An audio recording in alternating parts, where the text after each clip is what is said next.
Good morning. Welcome to Bold Faith Bible as we continue our study in the life of Jesus. If you haven't already prayed about the time this morning, had a time of confession, please hit pause and do that now. We will jump straight into our study. Picking up in chapter 8 of the Gospel of John and in verse 35. A slave does not remain in the house forever, but a son does remain forever. So if the Son, speaking of Jesus, sets you free, you really will be free. I know that you are descendants of Abraham, but you are trying to kill me because my word has no place among you. I speak what I have seen in the presence of the Father. So then, you do what you have heard from your father. Our father is Abraham, they replied. If you were Abraham's children, Jesus told them, you would do what Abraham did. So we have this group of people. Some of them believe in him. Some of them still don't. There's lots of, he's in the temple. There's a lot of debate going on. And he's trying to make them understand that faith in him is what saves them, not their being Jews because they're physical descendants of Abraham, not because they're righteous. They're in the temple, like they're making their sacrifices, they're doing their religious things.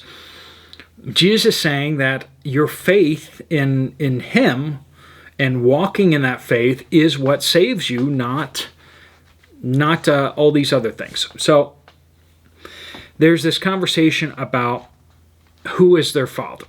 Right? Jesus says that God the Father is his father. And they're like, well, our father is Abraham. Well, Abraham never saved anybody. He was not a savior. He was just pointing to Jesus. So, as you can see, Jesus is a little concerned by that response. So, he has just gotten done saying that sin is slavery. And then he says, basically, a slave does not remain in the household forever. If you sin, the benefits of sinning don't last forever. They're temporary. But faith, being a son, being admitted into the family of God, will change you forever. So, application for the verse 35 through 36 would be, we should reject the lies of sin and embrace faith. We should reject the lies of sin. Sin will tell you what it will do for you, and it's not true.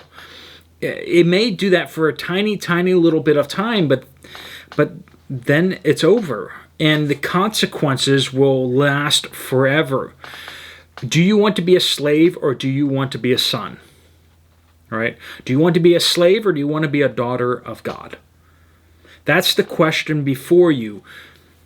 And your choice of what you will love, it's really about what you believe. Sin is going to come to you again today and lie to you. Will you believe it?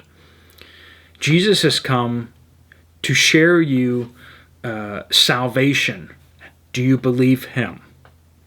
And where you place your faith will evidence itself in how you live your life. You can say you believe in Jesus, but if you keep believing the lie of sin every day and walking in that, you evidence that you really don't believe Jesus. Because if you really believe that Jesus has offered you eternal life, you're going to go and live in that. You're going to live differently.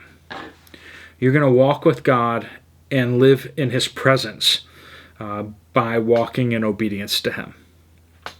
Verses 37 through 38, our Father is the one we belong to.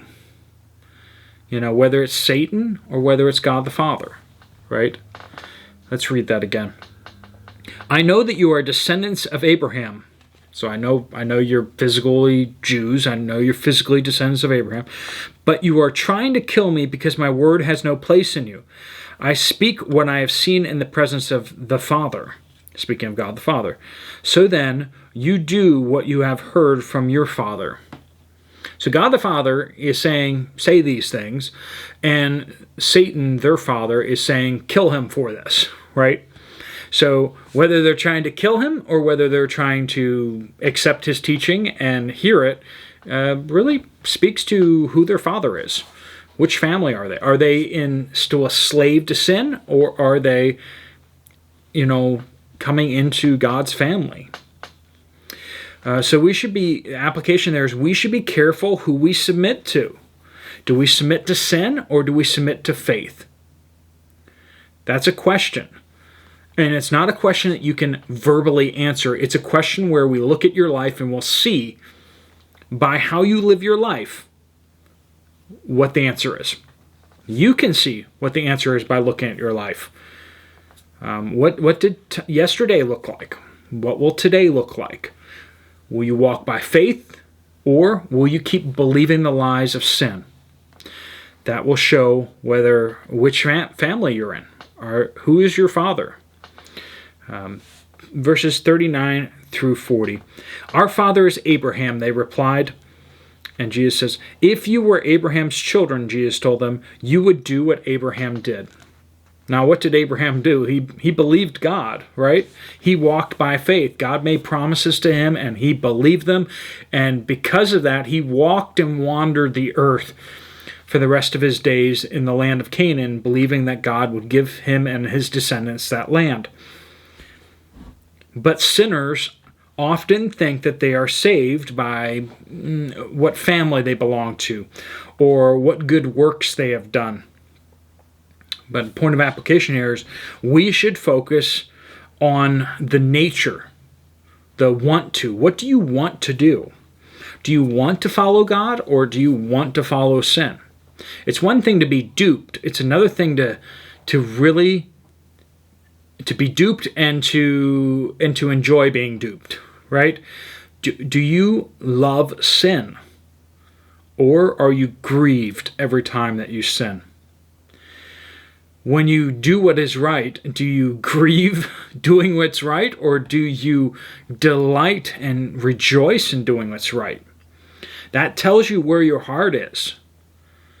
And ultimately, you're going to see if you delight in righteousness, you will do the works of righteousness more and more, right? You will be changed.